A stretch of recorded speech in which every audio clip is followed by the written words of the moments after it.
Thailand என்பார், கோவா என்பார், அரியமான் பீச்சை அறியாதார். வணக்கம், நான் உங்கள் இருமதி பந்தலராஜா. நம்ம இன்றைக்கி எங்கே வந்திருக்கோம்னா, ராமநாதபுரம் மாவட்டத்தில் அமைஞ்சிருக்க அரியமான் கடற்கரைக்கு தான் வந்திருக்கோம்.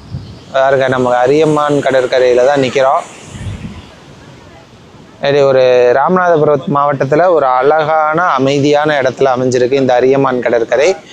சுற்றி சவுக்கு மரமாக காணப்படும், பனை மரங்கள் இங்கே அதிகமாக காணப்படும்.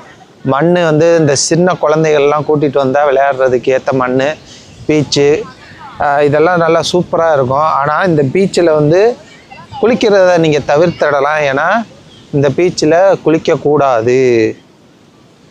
எதுக்கு சொல்கிறேன் அப்படின்னா, இங்கே போர்டே வச்சுருக்காங்க பாருங்கள். ஒரு நிமிஷம் போவோம்.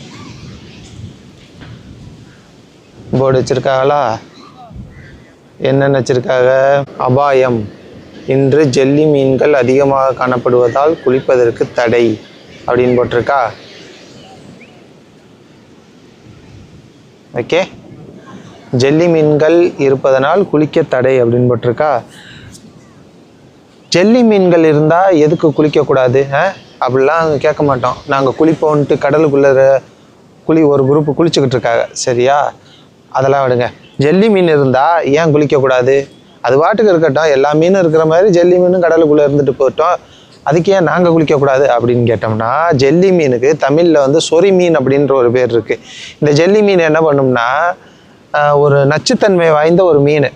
இது வந்து நைஸாக அப்படியே போட்டுட்டு போயிடும். ஆனால் நம்மளுக்கு வந்து உடம்புல வந்து மார்பு வலி, சொறி, சிரங்கு இந்த மாதிரி பிரச்சனைகள் வந்து உடம்புல வரும். அரிப்பு வரும், தடிமண் வரும். அதனால தான் ஜெல்லி மீன் அதிகமாக இருக்கிற இடத்துல குளிக்கக்கூடாது அப்படின்னு சொல்கிறது. ஆனால் நம்ம பயல்களை கேட்பாங்கலாம், கடலுக்கு வந்தால் குளிச்சு தானே ஆகணும் அப்படின்ட்டு குளிச்சுடுவாங்க. அப்படி தான் குளிச்சுக்கிட்டு இருக்காங்க. அதனால் ஜெல்லி மீன் அதிகமாக இருக்குது குளிக்காதீங்கன்னு சொன்னால் அந்த பகுதியில் நீங்கள் குளிக்கிறத நிப்பாட்டலாம். ஓகேவா?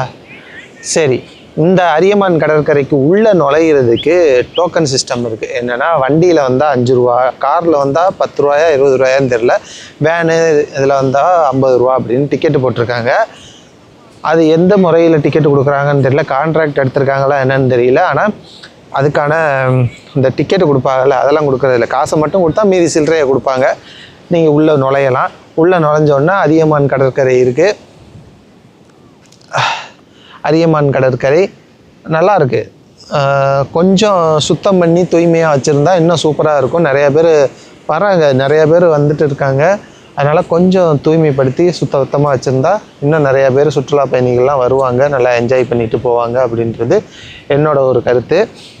நீங்கள் இந்த அரியமான் பீச்சுக்கு வந்திருக்கீங்க அப்படின்னா மறக்காமல் கீழே கமெண்ட் பண்ணுங்கள். மேலும் ஒரு நல்ல வீடியோவில் உங்களை வந்து சந்திக்கிறேன். அதுவரை உங்களிடமிருந்து விடைபெறுவது உங்கள் இருமதி பந்தலராஜா. நன்றி, வணக்கம்.